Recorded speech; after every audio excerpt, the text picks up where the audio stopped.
Item ಯಾವುದೇ ಇರಲಿ try ಮಾಡಿ ಆಚಿ ಚಿಕನ್ ಮಸಾಲಾ. ಆಚಿ ಚಿಕನ್ ಮಸಾಲಾ ಪರಿಣಾಮ ಎದುರಿಸಬೇಕಾಗುತ್ತಿರುವಂತಹ ಎಚ್ಚರಿಕೆಯ ಮಧ್ಯದಲ್ಲೂ ಕೂಡ ಪ್ರತಿದಾಳಿ ಮುಂದುವರಿತಾ ಇದೆ. ಅಂದ್ರೆ ಅಮೆರಿಕ ಬೆದರಿಕೆಗೆ ತಿರುಗೇಟು ಕೊಟ್ಟಿದೆಯಂತೆ ಇರಾನ್. ಅಮೆರಿಕ ದೇಶದಲ್ಲಿ ಆಡಳಿತ ಬದಲಾವಣೆ ಆಗಲಿದೆ ಅನ್ನುವಂತ ಮಾತುಗಳು ಇರಾನ್ ಕಡೆಯಿಂದ. ಅಮೆರಿಕ ದೇಶವೇ ನರಕ ಆಗಲಿದೆ, ನೋಡ್ತಾ ಇರಿ ಅಂತ ಇರಾನ್ ಎಚ್ಚರಿಕೆ ಕೊಡ್ತಾ ಇದೆ. ತನ್ನ ಬತ್ತಳಿಕೆಯಲ್ಲಿರುವ ಪ್ರಬಲ ಅಸ್ತ್ರ ಪ್ರಯೋಗ ಮಾಡುತ್ತಾ ಹಾಗಾದ್ರೆ ಇರಾನ್. ಅಮೆರಿಕ ಭಾರಿ ದಾರಿ ನಡೆಸಿದ್ರೆ ತಕ್ಕ ತಿರುಗೇಟು ಕೊಟ್ಟು ಬಿಡುತ್ತಾ ಇರಾನ್. ಅಮೆರಿಕ ಬೆದರಿಕೆಗೆ ಈ ಮೂಲಕ ಇರಾನ್ ಕೂಡ ತಿರುಗೇಟು ಕೊಡ್ತಾ ಇದೆ. ನಿಮ್ಮದೇ ನೆಲದಲ್ಲಿ ನಿಮ್ಮ ಆಡಳಿತ ಬದಲಾವಣೆ ಆಗುತ್ತೆ, ನಾಗರಿಕರೇ ತಿರುಗಿ ಬೀಳ್ತಾರೆ, ನೋಡ್ತಾ ಇರಿ, ಎಚ್ಚರವಾಗಿರಿ ಅಂತ ಇರಾನ್ ಇಂಥದ್ದೊಂದು ಎಚ್ಚರಿಕೆಯನ್ನ ಪಾಸ್ ಮಾಡ್ತಾ ಇದೆ ಅಂದ್ರೆ ಏನರ್ಥ? ಈ ಕುರಿತು ಮತ್ತಷ್ಟು ಡೀಟೇಲ್ಸ್ ಅನ್ನ ಪಡ್ಕೊಳ್ಳೋಣ. ಡಿಜಿಟಲ್ ಎಡಿಟರ್ ದಿಲೀಪ್ ನೇರ ಸಂಪರ್ಕದಲ್ಲಿ ಜಾಯಿನ್ ಆಗ್ತಿದ್ದಾರೆ. ದಿಲೀಪ್, ಒಂದ್ ಕಡೆ ಅಮೆರಿಕ ಅಧ್ಯಕ್ಷ ಡೊನಾಲ್ಡ್ ಟ್ರಂಪ್ ಕೊಟ್ಟಿರುವಂತಹ ಡೆಡ್ ಲೈನ್ ಅಂತ್ಯ ಆಗ್ತಾ ಇದೆ ಹರ್ಮುಜ್ ಜಲಸಂಧಿಯ ವಿಚಾರಕ್ಕೆ ಸಂಬಂಧಪಟ್ಟಂತೆ.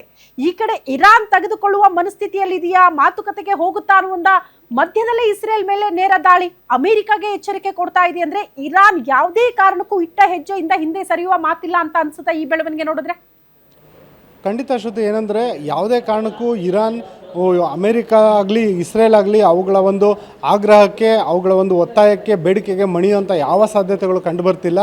ಮೇಲಾಗಿ ನೀವೇನಾದರೂ ನಮ್ಮ ಜೊತೆ ಮಾತುಕತೆ ಮಾಡಬೇಕು ಅಂತ ಏನಾದರೂ ಇಚ್ಛೆ ಪಟ್ಟಲ್ಲಿ ನೀವು ಮೊದಲು ನಮ್ಮ ಜೊತೆ ಬಂದು ಏನು ಯುದ್ಧವನ್ನು ಸಾರಿದರೆ, ಏಕಪಕ್ಷೀಯವಾಗಿ ನೀವೇ ಒಂದು ಅಕ್ರಮ ಯುದ್ಧವನ್ನು ಸಾರಿದ್ದೀರ, ಆ ಯುದ್ಧವನ್ನು ಮೊದಲು ನಿಲ್ಲಿಸಿ ಆ ನಂತರವಷ್ಟೇ ನಾವು ಮಾತುಕತೆಗೆ ಬರೋಕ್ಕೆ ಸಿದ್ಧ ಅಂತೇಳ್ಬಿಟ್ಟು ಇರಾನ್ ಹೇಳ್ತಾ ಇದೆ.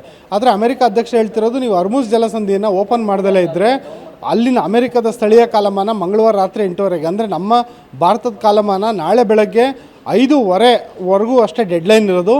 ಆ ನಂತರ ಇಡೀ ಇರಾನ್ ದೇಶವನ್ನೇ ನಾನು ಭಸ್ಮ ಮಾಡಾಕ್ತೀನಿ ಅನ್ನೋ ರೀತಿಯಾದಂಥ ಬೆದರಿಕೆಗಳನ್ನು ಒಡ್ಡಿದ್ದಾರೆ. ಅಮೆರಿಕ ಮತ್ತು ಇಸ್ರೇಲ್ನ ಒಂದು ಟಾರ್ಗೆಟ್ ಇರೋದು ಇರಾನ್ನ ವಿದ್ಯುತ್ ಉತ್ಪಾದನಾ ಕೇಂದ್ರಗಳು ಪ್ರಮುಖವಾಗಿ, ಜೊತೆಗೆ ದೊಡ್ಡ ದೊಡ್ಡ ಕಟ್ಟಡಗಳು ಮತ್ತು ದೊಡ್ಡ ದೊಡ್ಡ ಸೇತುವೆಗಳು, ಆ ಸೇತುವೆಗಳನ್ನು, ಬ್ರಿಡ್ಜ್ಗಳನ್ನು ಧ್ವಂಸ ಮಾಡಬೇಕು ಅಂತ ಹೇಳ್ಬಿಟ್ಟು ಅಮೆರಿಕ ತೀರ್ಮಾನ ಮಾಡಿದೆ. ಎಷ್ಟು ಮಟ್ಟಿಗೆ ಅಂದರೆ ಡೊನಾಲ್ಡ್ ಟ್ರಂಪ್ ಹೇಳಿರೋದು, ನೀವು ಎಷ್ಟು ವರ್ಷ ಕಟ್ಟಿದ್ರೂ ಮುಗಿಯಲ್ಲ, ಆ ರೀತಿಯಾಗಿ ನಿಮ್ಮನ್ನು ನಾವು ಧ್ವಂಸ ಮಾಡ್ತೀವಿ ಅಂತೇಳಿ. ಅಂದರೆ ನಾಳೆ ಬೆಳಗ್ಗೆ 5:30 ಒಳಗಡೆ, ಆ ಡೆಡ್ಲೈನ್ ಒಳಗಡೆ ಇರಾನ್ ಏನಾದರೂ ಹರ್ಮುಜ್ ಜಲಸಂಧಿಯನ್ನು ಎಂದಿನಂತೆ ಓಪನ್ ಮಾಡ್ದಲೇ ಇದ್ದರೆ, ಅಮೆರಿಕದ ಒಂದು ಬೆದರಿಕೆಗೆ ಬಗ್ಗದಲ್ಲೇ ಹೋದರೆ ದೊಡ್ಡ ಮಟ್ಟದ ದಾಳಿ ಅಂತ ನಿಶ್ಚಿತ ಅಂತ ಹೇಳ್ಬಿಟ್ಟು ಅಮೆರಿಕ ಸ್ಪಷ್ಟವಾಗಿ ಹೇಳಿದೆ. ಜೊತೆಗೆ ನಾಳೆ ಬೆಳಗ್ಗೆ 5:00 ಟ್ರಂಪ್ ಅವರು ಅಮೆರಿಕ ದೇಶವನ್ನು ಉದ್ದೇಶಿಸಿ ಮಾತನಾಡ್ತಾರೆ ಅನ್ನೋ ಮಾಹಿತಿ ಕೂಡ ಲಭ್ಯ ಆಗಿದೆ. ಇತ್ತ ಇರಾನ್ ಅಮೆರಿಕ ಬೆದರಿಕೆ ಬಂದ ನಂತರ ಈ ಇಸ್ರೇಲ್ನ ಹೈಫಾ ನಗರದ ಮೇಲೆ ದೊಡ್ಡ ಮಟ್ಟದ ದಾಳಿಯನ್ನು ನಡೆಸಿದೆ. ಎಷ್ಟು ಮಟ್ಟಿಗೆ ಅಂದರೆ ಬಹುಮಹಡಿ ಕಟ್ಟಡ ಕ್ಷಣಾರ್ಧದಲ್ಲಿ ನೆಲಸಮ ಆಗೋ ರೀತಿಯಾದಂಥ ಪ್ರಬಲ ಕ್ಷಿಪಣಿಗಳನ್ನು ಪ್ರಯೋಗ ಮಾಡಿದೆ. ಜೊತೆಗೆ ಇಸ್ರೇಲ್ ಕೂಡ ಇರಾನ್ ಮೇಲೆ ನಿರಂತರವಾಗಿ ದಾಳಿಗಳನ್ನು ನಡೆಸ್ತಾ ಇದೆ. ಇಸ್ರೇಲ್ ಇರಾನ್ ಮೇಲೆ ನಡೆಸಿದ ದಾಳಿಯಲ್ಲಿ ಸುಮಾರು 5 ಮಂದಿ ಸಾವನ್ನಪ್ಪಿದ್ದಾರೆ ಅನ್ನೋ ಮಾಹಿತಿ ಕೂಡ ಇದೆ. ಇವೆಲ್ಲದ್ರ ಮಧ್ಯೆ ಯುದ್ಧ ಸದ್ಯದ ಮಟ್ಟಿಗೆ ನಿಲ್ಲೋ ಲಕ್ಷಣಗಳು ಕಾಣ್ತಿಲ್ಲ.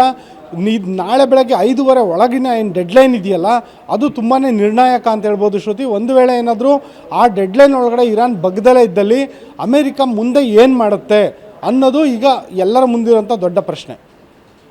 ಓಕೆ ದಿಲೀಪ್, ಧನ್ಯವಾದಗಳು ತಮ್ಮೆಲ್ಲ ಮಾಹಿತಿಗೆ.